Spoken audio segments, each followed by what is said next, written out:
श्री स्वामी समर्थ. चिंता करणं सोड आणि स्वामींची ही कथा ऐक.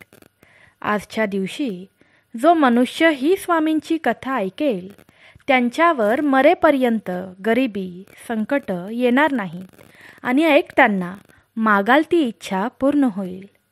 आजचा दिवस पुन्हा येणार नाही, त्यामुळे आजची कथा ऐक आणि तुझ्या भाग्यात चमत्कार होईल. फक्त ऐकल्याने शत्रू, पाठी लागलेली पनवती, रोग, कितीही मोठे दुःख जळून खाक होईल आणि नशिबाचे फासे बदलल्याशिवाय राहणार नाहीत. स्वामींच्या या लीला शेवटपर्यंत ऐकत राहा. तुमच्या घरावर कोणतेही संकट येणार नाही. स्वामी समर्थ आईची अखंड कृपा प्राप्त करण्यासाठी श्री स्वामी समर्थ टाईप करा आणि 2 स्वामी भक्तांना ही कथा शेअर करा. तुमच्या कोणत्याच इच्छा स्वामी माऊली अपूर्ण ठेवणार नाहीत. भक्तांनो, स्वामींची आजची लीला तुम्हाला शेवटपर्यंत ऐकावी लागेल, तरच तुम्हाला स्वामींची सुंदर अनुभूती येऊ शकते. पहिला आपण थोडक्यात स्वामींच्या प्रकट दिनाची कथा जाणून घेऊया. इसवी सन 1856च्या सुमारास स्वामी समर्थ अक्कलकोटास आले. ते मंगळवेढ्याहून पहिल्यांदा जेव्हा अक्कलकोट नगरीत प्रवेशले तेव्हा त्यांनी गावातील खंडोबा मंदिरात मुक्काम केला. तो दिवस चैत्र शुद्ध द्वितीया शके 1778 अनल नाम संवत्सरे रविवार दिनांक 6/4/1856 हा होता. दत्तात्रयाचे अवतार असलेले अक्कलकोटचे श्री स्वामी समर्थ महाराज यांचा 31 मार्च 2025 सोमवार रोजी प्रकट दिन आहे. इसवी सन 1459च्या सुमारास श्री नृसिंह सरस्वती स्वामी महाराज यांनी गाणगापुरास निर्गुण पादुका स्थापन केल्या व त्यानंतर शैलयात्रेचे निमित्त साधून ते कर्दळी वनात अदृश्य झाले. या कर्दळी वनात सुमारे 300 वर्ष महाराजांनी कठोर तपश्चर्या केली. या काळात मुंग्यांनी त्यांच्यावर वारूळ निर्माण केले. एके दिवशी उद्धव नावाचा लाकूड तोड्या त्याच कर्दळी वनात लाकडे तोडीत असताना त्याच्या हातून कुऱ्हाड निसटली व ती वारुळावर पडली. उद्धवाचे निमित्त साधून स्वामी महाराजांना पुन्हा भक्तांच्या कल्याणासाठी प्रकट व्हायचे होते. कुऱ्हाड वारुळावर पडताच त्यातून रक्ताची धार उडाली व क्षणातच दिव्य प्रकाश पडून उद्धवासमोर एक अजानुबाहू तेजस्वी मूर्ती प्रकट झाली. तेच अक्कलकोटचे स्वामी समर्थ महाराज होते. आपल्या हातून या महापुरुषाला जखम झाली या विचाराने उद्धवाला दुःख झाले व भय वाटू लागले. पण भक्तांसाठी माताच असलेल्या महाराजांनी उद्धवाला अभय व आशीर्वाद देऊन गंगातीरी प्रयाण केले. गंगातीरावर भ्रमण करता करता ते कलकत्त्यास गेले व तेथे त्यांनी महाकाली मातेचे दर्शन घेतले. नंतर काशी, प्रयाग असे भ्रमण करीत ते उत्तरेकडून दक्षिणेस आले. अशा प्रकारे स्वामी समर्थ प्रकट दिनाची कथा आहे. आज मी तुम्हाला स्वामी समर्थ माऊलींच्या 3 लीला सांगणार आहे. त्या तुम्ही शेवटपर्यंत ऐकाव्यात अशी मी विनंती करते. स्वामी समर्थ महाराजांची कृपा तुमच्यावर अखंड राहील. मारवाड प्रांतातला एक तरुण मारवाडी स्वामी समर्थांची कीर्ती ऐकून अक्कलकोटात आला आणि स्वामींची ती दिव्य तेजस्वी मूर्ती पाहून आनंदाने अक्षरशः नाचू लागला. प्रत्यक्ष परब्रह्मदृष्टीला पडले आहेत याची खात्री झाली आणि त्या तरुण मारवाड्याने मनाशी निश्चय केला की स्वामींच्या चरणांशी बसून आता फक्त त्यांची सेवा करायची, अक्कलकोट सोडायचे नाही. 3-4 वर्षे उलटून गेली तरी आपला लेक घरी येतच नाही याची मारवाड्याच्या बापाला काळजी वाटली. म्हणून आपल्या धाकट्या भावाला सोबत घेऊन त्या तरुण मारवाड्याचा बाप मारवाडहून निघाला आणि अक्कलकोटला आला. आपल्या मुलाला पुन्हा घरी घेऊन जायचे या निश्चयाने आलेला मारवाडी सोळप्पाला म्हणाला, माझ्या लेकाला स्वामी सेवेतून मुक्त करा. स्वामींजवळ तुम्ही माझ्यासाठी प्रार्थना करा. सोळप्पाने स्वामींना मारवाड्यासंबंधी सविस्तर सांगितले. तो तरुण मारवाडी जो तुमच्या अखंड सेवेत आहे त्याचा बाप आणि सुलता आले आहेत. त्या दोघांना वाटते की आपल्या मुलाने पुन्हा घरी यावे, लग्नकार्य करावे, धंदा पाहावा. महाराज, तुम्ही त्यांच्यावर दया करा आणि मुलाला परत घेऊन जाण्याची परवानगी द्या. तेव्हा स्वामींनी आपला सेवेकरी झालेल्या त्या तरुण मारवाडी मुलाला हाक मारली आणि म्हणाले, तुझे वडील आणि चुलते तुला घेऊन जायला आले आहेत. तू इथे राहिल्यामुळे त्यांना त्यांच्या धंद्याची काळजी वाटते, त्यामुळे त्यांचे आर्थिक नुकसान झाले आहे. तू प्रपंचात अडकावास असे त्यांना वाटते. मी तुला आनंदाने परवानगी देतो. तू पुन्हा आपल्या घरी जा. माझ्याकडे काही व्यापार नाही, काही देणे घेणे नाही, तरी प्रसाद म्हणून ही 4 हाडके घेऊन जा. असे म्हणून स्वामींनी मारवाड्याच्या मुलाच्या हातात 4 हाडके दिली. मारवाडी बापाला ते पाहून चमत्कारिक वाटले, परंतु मुलाने स्वामींचा प्रसाद म्हणून ती हाडके छातीशी लावले आणि स्वामींचा जड अंतकरणाने निरोप घेतला. स्वामी, तुमचे चरण सोडून जावत नाही. तुमची आज्ञा म्हणून मी निघालो आहे. तिघेही मारवाडात आले. बापाने मुलाला सांगितले, हाडके बांधलेली पिशवी बाहेरच ठेव. दुसऱ्या दिवशी मुलगा स्वामींचा प्रसाद सुरक्षित आहे ना ते पाहायला घराच्या बाहेर आला आणि पिशवी उचलली तर ती खूप जड लागली. म्हणून त्याने पिशवी उघडली तर त्यात सोन्याच्या लगडी होत्या. स्वामींनी भरभरून दिले होते. मुलाचे डोळे स्वामींच्या स्मरणाने भरून आले. त्याने ते सोने बापाला दिले आणि एक सोन्याची चीप घेऊन स्वामींपाशी परत आला. अक्कलकोट स्वामी समर्थांना पुन्हा अंतर द्यायचे नाही हा निश्चय करून तो आला होता. माझ्या परमप्रिय स्वामी भक्तांनो, माणसाचे प्रारब्ध त्याचे आयुष्य घडवत असते किंवा विस्कटत ठेवते, एवढे तुम्ही लक्षात ठेवा. त्यावर उपाय असा आहे की प्रारब्धाला आपले काम करू द्यावे. आपण प्रारब्धात न डोकावता फक्त नामस्मरणात दंग व्हावे. नामस्मरण तुमचे भाग्य घडवते आणि समाधान देते, एवढे ध्यानात ठेवा. स्वामी भक्तांनो, आता स्वामींची दुसरी लीला ऐकूया. शिवनेरीच्या पायथ्याशी एका विरळ वस्तीत सखू नावाची एक गरीब स्त्री राहत होती. तिने दिवसभर काबाड कष्ट केल्यावर पोटापुरते अन्न मिळायचे, तरीही ती खूप समाधानी होती. देवाची पूजा करायची आणि कुणालाही नाराज करायचे नाही, या 2 गोष्टी तिने प्रामाणिकपणे जपल्या होत्या. दिवस समाधानाने चालले होते. एक दिवस तिच्या लक्षात आले की आपल्या अंगावर पांढरा टिपका उठला आहे. तिला काळजी वाटू लागली. बघता बघता तो पांढरा डाग वाढू लागला. गावात वैद्य कुणीही नव्हता. कोणी सांगायचे झाडाचा पाला लाव, ती लावायची, परंतु कोड वाढतच होते. हिंडण्या फिरण्याची तिला लाज वाटू लागली. काय करावे हे तिला सुचतच नव्हते. एक दिवस तिच्या दरवाजात भर माध्यानी चरणदास नावाचा साधू आला. त्याने सखूकडे अन्न मागितले. सखू जेव्हा त्याला अन्न वाढायला आली तेव्हा त्या साधूच्या लक्षात आले की सखूला कोड आले आहे. तो सखूला म्हणाला, तू अक्कलकोटला स्वामी समर्थ नावाचे अवतारी पुरुष आहेत, त्यांच्या दर्शनाला जा. तुझे ते कोड बरे करतील. सखू अक्कलकोटला जायला निघाली. स्वामी खंडोबाच्या देवळात बसले होते. स्वामींच्या चरणावर सखूने डोके ठेवले. तिने स्वामींची अश्रुनयनांनी पूजा केली. स्वामी तिला म्हणाले, सखू, तुला चरणदास साधूने माझ्याकडे पाठवले का? सखूला आश्चर्य वाटले की स्वामींनी हे कसे काय ओळखले. स्वामी सखूला म्हणाले, हा पांढरा दगड घे. रोज सकाळ संध्याकाळ आंघोळ करताना या पांढऱ्या दगडाने अंग घास. तुझे कोड 8 दिवसात बरे होईल. सखूला आनंद झाला. तिने अक्कलकोटातच मुक्काम केला. रोज स्वामींनी सांगितल्याप्रमाणे तिने आंघोळ केली.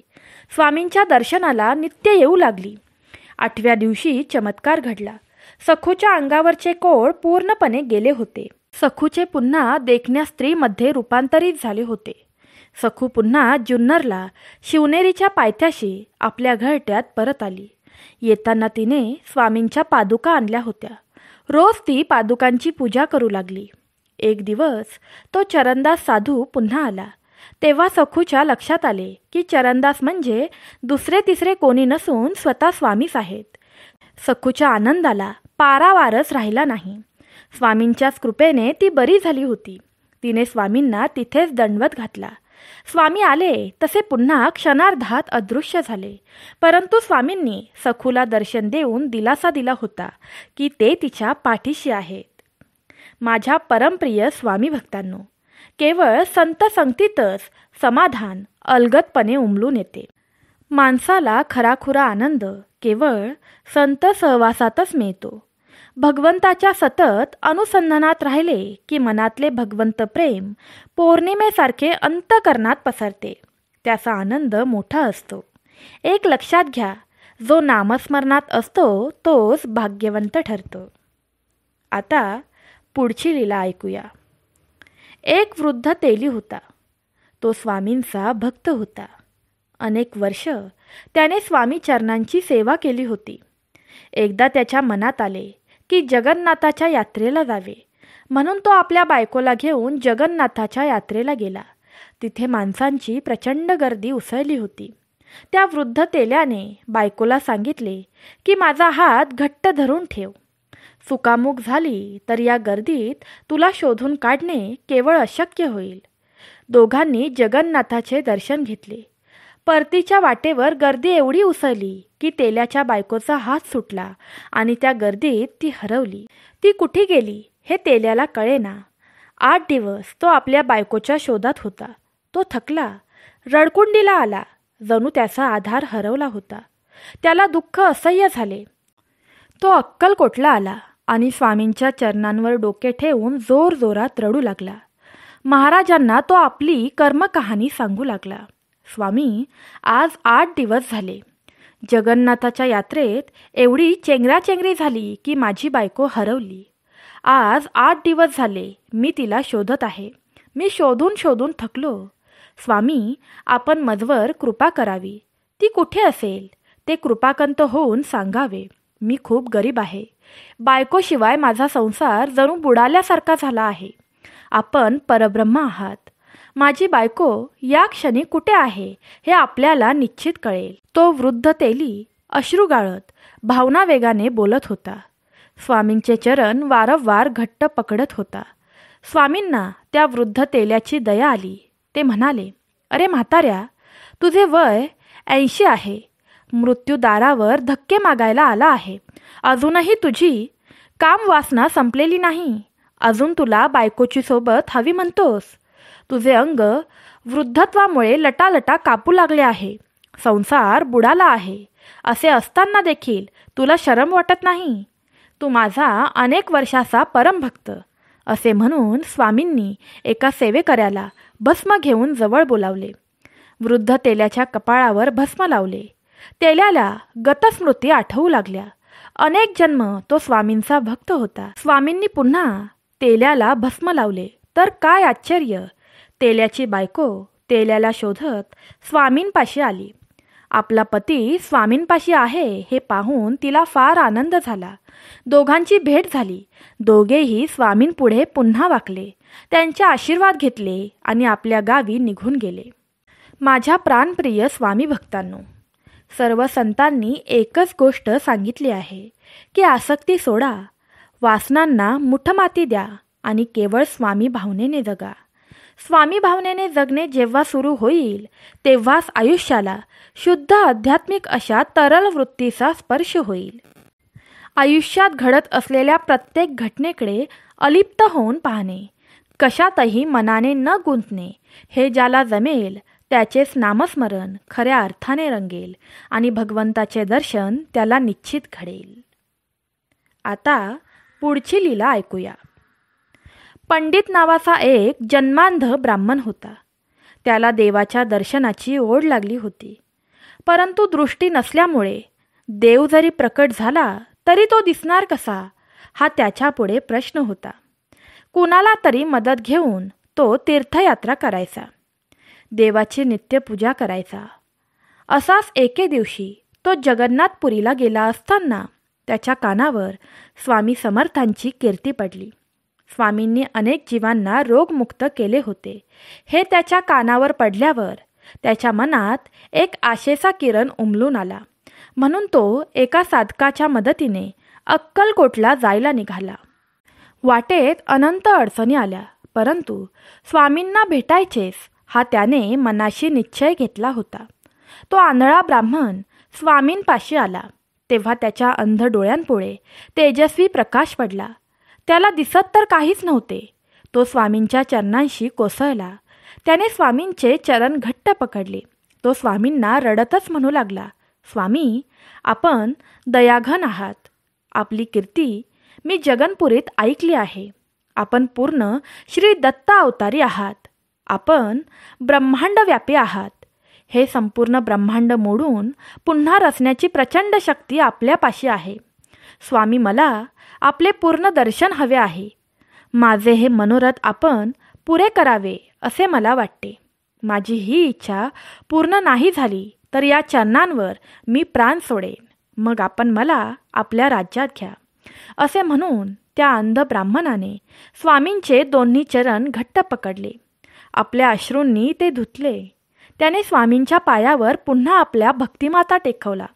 स्वामींना ब्राह्मणाची दया आली. त्यांनी ब्राह्मणाला हलकेच उठवले. त्यांच्या अंगावर आपल्या गळ्यातला फुलांचा हार टाकला. स्वामींचा आपल्याला प्रसाद मिळाला असे ब्राह्मणाला वाटले. हा प्रसाद त्याने आपल्या दोन्ही डोळ्यांना लावला तर काय आश्चर्य! ब्राह्मणाला दोन्ही डोळ्यांनी स्वच्छ दिसू लागले. प्रथमच तो ब्राह्मण हे दृश्य अनुभवत होता. समर्थांनी आपले दिव्य रूप त्याच्यासमोर प्रकट केले. स्वामींचे ते दिव्य रूप पाहून ब्राह्मण आनंदाने गदगदून आला. त्याने स्वामींना साष्टांग नमस्कार घातला. म्हणू लागला, स्वामी, मी जन्मांध. आपली कृपा झाली. मला दृष्टी मिळाली. प्रत्यक्ष परमेश्वराचे दर्शन झाले. स्वामी, हे चरण मी आता कधीच सोडणार नाही. मला आशीर्वाद द्या की मी या पवित्र चरणांची आयुष्यभर सेवा करेन. स्वामी मंद हसले आणि ब्राह्मणाला खूप आनंद झाला. माझ्या प्राणप्रिय स्वामी भक्तांनो, आपण सर्वजण देहभावनेने जगतो. या देहाचा आपल्यावर एवढा जबरदस्त पगडा आहे की मीपणा सुटतच नाही. या विश्वात परमेश्वर व्यापून आहे ही भावना त्यामुळे खूप अंधुक होते. परंतु मी देह नाही तर मी आत्मा आहे आणि आत्म्याच्या साक्षीने एकदा का जगायला सुरुवात केली की परमेश्वराशी संवाद सुरू होतो. अनुसंधान वाढते. परमेश्वराचे अस्तित्व जाणवू लागते. तर प्रेमळ स्वामी भक्तांनो, तुम्हाला आजच्या स्वामींच्या लीला आवडल्या असतील तर आजच्या या लीला तुम्ही लाईक करायला विसरू नका. चला तर आपण सर्वांनी मिळून स्वामी समर्थ आईचा शक्तिशाली तारक मंत्र म्हणूया. निशंक हो, निर्भय हो मनारे, प्रचंड स्वामी बळ पाठीशी रे. अतर्क्य अवधूत हे स्मरणगामी, अशक्य ही शक्य करतील स्वामी. जिथे स्वामी पाय तिथे न्यून काय, स्वये भक्त प्रारब्ध घडवी ही माय. आज्ञेविना काळही ना नेई त्याला, परलोकी ही ना भीती तयाला. अशक्य ही शक्य करतील स्वामी. उगाची भीतोसी भय हे पळू दे, जवळी उभी स्वामी शक्ती कळू दे. जगी जन्म मृत्यू असे खेळ ज्यांचा, नको घाबरू तू असे बाळ त्यांचा. अशक्य ही शक्य करतील स्वामी. खरा होई जागा श्रद्धेसहित, कसा होशी त्याविन तू स्वामी भक्त. आठव कितीदा दिली त्यांनीच साथ, नको डगमगू स्वामी देतील हात. उगाची भीतोसी भय हे पळू दे, जवळी उभी स्वामी शक्ती कळू दे. जगी जन्म मृत्यू असे खेळ ज्यांचा, नको घाबरू तू असे बाळ त्यांचा. अशक्य ही शक्य करतील स्वामी. विभूती नमन नाम ध्यानादी तीर्थ, स्वामींचं या पंचप्राणामृतात. ते तीर्थ घेई आठवीरे प्रचिती, न सोडती या जया स्वामी घेती हाती. अशक्य ही शक्य करतील स्वामी. अशक्य ही शक्य करतील स्वामी. अशक्य ही शक्य करतील स्वामी. प्रेमळ स्वामी भक्तांनो, तुम्हाला आजचा व्हिडिओ आवडला असेल अशी मला आशा आहे. तुम्हाला आजचा व्हिडिओ आवडला असेल तर कमेंट बॉक्समध्ये श्री स्वामी समर्थ आईचा जयघोष करायला विसरू नका. सर्वांनी हा व्हिडिओ लाईक करा, आपलं चॅनल सबस्क्राईब करा. तसंच स्वामी समर्थ आई तुमच्या कायम पाठीशी आहे हे विसरू नका. स्वामी तुमच्या सर्व इच्छा पूर्ण करतील आणि नेहमी तुम्हाला हसत खेळत ठेवतील ही प्रार्थना मी करत आहे. श्री स्वामी समर्थ. जय जय स्वामी समर्थ.